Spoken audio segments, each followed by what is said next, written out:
રાષ્ટ્ર ચેતના મંચ ભાવનગર દ્વારા પહેલગામના હુમલાને લઈને શહેરના ક્રેસન્ટ સર્કલ ખાતે સૂત્રોચ્ચાર કરવામાં આવ્યા। રાષ્ટ્ર ચેતના મંચ ભાવનગર દ્વારા ક્રેસન્ટ સર્કલ ખાતે પહેલગામના હુમલાને લઈને સૂત્રોચ્ચાર કરવામાં આવ્યા। જમ્મુના પહેલગામ ખાતે થયેલ નિર્મમ આતંકવાદી હુમલામાં 22 પ્રવાસીઓને ગોળી મારી હત્યા કરવામાં આવી, જેના વિરોધમાં સમસ્ત હિન્દુ સમાજ અને રાષ્ટ્રીય ચેતના મંચ ભાવનગર દ્વારા આજરોજ સાંજના 7 કલાકે ક્રેસન્ટ સર્કલ ખાતે સૂત્રોચ્ચાર અને આક્રોશ વ્યક્ત કરવામાં આવ્યો અને સરકારને ઝડપથી સર્જિકલ સ્ટ્રાઇક જેવા આકરા પગલાં ઉઠાવાય તેવી માંગણી સાથે સૂત્રોચ્ચાર અને આક્રોશ વ્યક્ત કરવામાં આવ્યો હતો।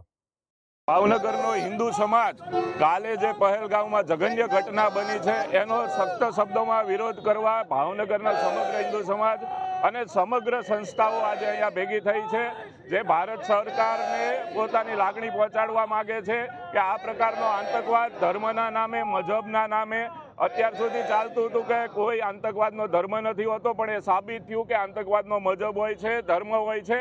તો એ લોકોને કડક ચેતવણી આપવા માટે આજે સમગ્ર ભાવનગરના હિન્દુ સમાજ અહીંયા એકત્રિત થયા છે।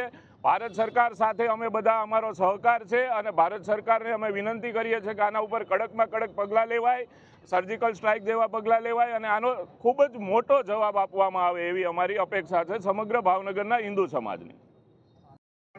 આ જે ઘટના બની છે, જે કાયરપૂર્ણ ઘટના બની છે, જે પાછળથી ઘા કરવામાં આવ્યો છે અને 26 જણો નિર્દોષને મોતને ઘાટ ઉતારી દેવામાં આવ્યા છે। આવી ઘટના જ્યારે બનતી હોય ત્યારે ઘણી બધા લોકો ભેગા થતા હોય, પણ ખરેખર બધાને સામૂહિક ભેગું થવાની જરૂર છે અને દરેકને સહયોગની જરૂર છે। હા, એક છે કે જેના ઘરેથી જે એક્સપાયર થયા છે એને તો કેટલું બધું થયું હશે એનું કોઈ નક્કી જ નથી, પણ આ જે બનાવ બન્યો છે એ અતિ ખરાબ રીતે બન્યો છે। આને જલિયાવાળા બાગથી પણ ખરાબ શબ્દોમાં હું વખોડું છું અને આ રીતનું ન બનવું જોઈએ અને જેના ઘરના ગયા છે એને જેની ખબર હોય।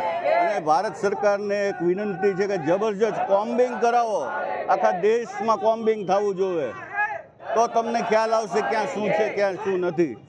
બાકી આવી રીતે નહીં ચાલે। હવે લોકો થાકી ગયા છે અને ધરતી પણ તમને પુકારે છે કે હવે આ બંધ કરો, એમ કેટલા લગી હિન્દુઓનો માર ખાવાનો છે। જય હિન્દ।